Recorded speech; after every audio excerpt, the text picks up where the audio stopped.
Between the 6th and 5th centuries BC, in a town called Elea, south of Naples, lived a thinker who is also said to have been a physician and a naturalist, Parmenides.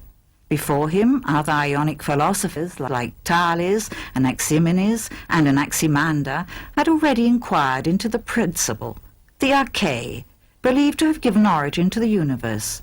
There were thus a number of cosmological hypotheses concerning the primordial elements which had supposedly given rise to the reality of all things.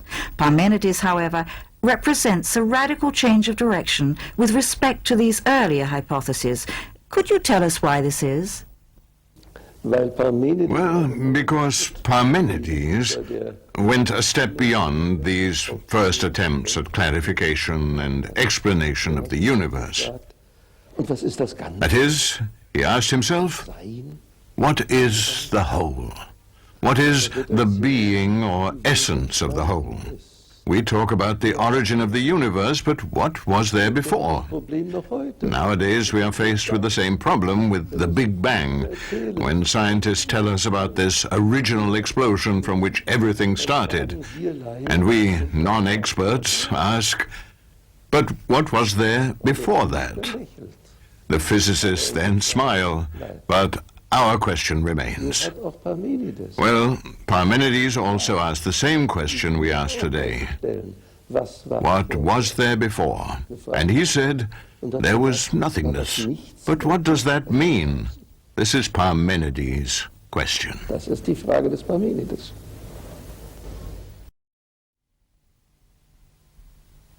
Professor Gadamer, what is the true meaning of the term philosophy? Der Ausdruck Philosophie. Our use of the term philosophy is really a modern one, going back into the 17th century, when the concept of modern science took its place alongside that of the total knowledge of mankind. In the history of thought, there is a single exception to this use of the word philosophy, and it was not among the Greeks as a whole, but rather only with Plato. Only Plato said, it is not knowledge, but rather striving for knowledge that sets man apart.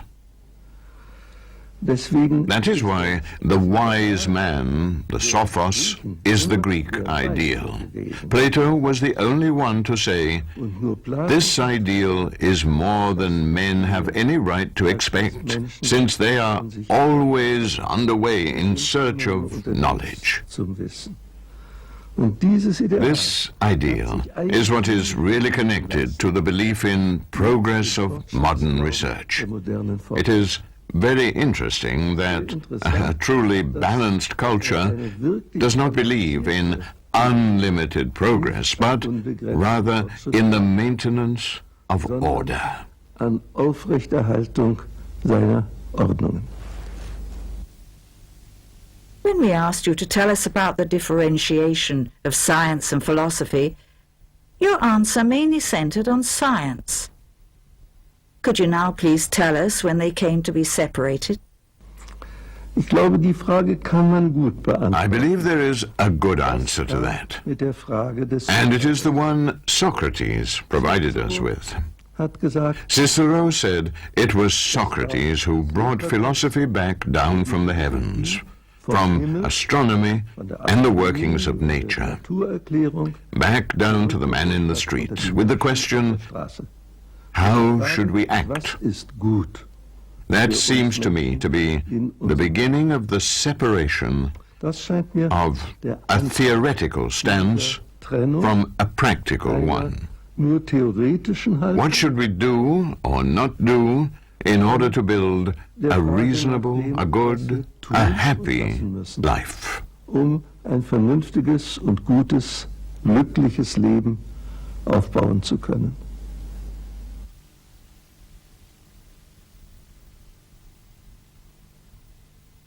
For I spend all my time going about trying to persuade you, young and old, to make your first and chief concern not for your bodies, nor for your possessions, but for the highest welfare of your souls, proclaiming as I go, wealth does not bring goodness, but goodness brings wealth and every other blessing, both to the individual and to the state.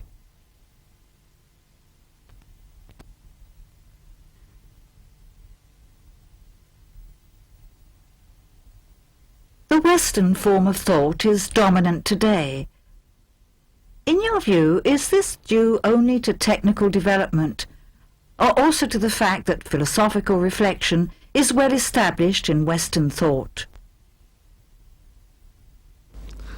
Sicherlich ist es eine geistige. It has indeed been decisive in the life of the mind that our destiny was shaped by the dominance of European, Western civilization. Getroffen hat. Sicher war es Certainly, it was the Greek beginnings that created such things as mathematics and proof of mathematical truths. Weise für mathematische Wahrheiten. That ideal of proof existed in no other culture.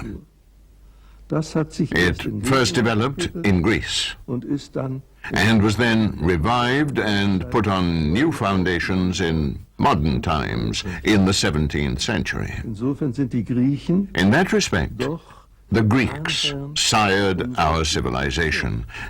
To our good fortune, they sired our civilization. Because fortunately the Greeks were not only a scientifically gifted people, they had as well a strong feeling for humanity and for the fortunes and joy of life. Glück und Freude And that des Lebens. is something we can still learn anew from them. Die theoretische Leidenschaft Our human passion for theory and our use of reason in practical matters are not two entirely separate things. sind nicht zwei völlig verschiedene Dinge. Both involve abilities that have been part of us since time immemorial. Voraus. One Ist is the ability to ask a question, und and then to hold on to that question so that we can seek an answer rather than simply expect an immediate one. den Ausdruck davor The term for that is Forschung. research. Cerca. Nun, ich glaube, I happen to believe that you need that in practical matters as well as theoretical ones. Anyone who acts nach den rechten looks for the right means to achieve goals. Also die Thus, praktische Vernunft practical reason and theoretical reason are one and the same. am Anfang At the beginning of all this stands our primordial ability to step back from the immediate stimuli of the world, to want a future. und And that means Zukunft asking zu wollen. questions. Und das ist Fragen können.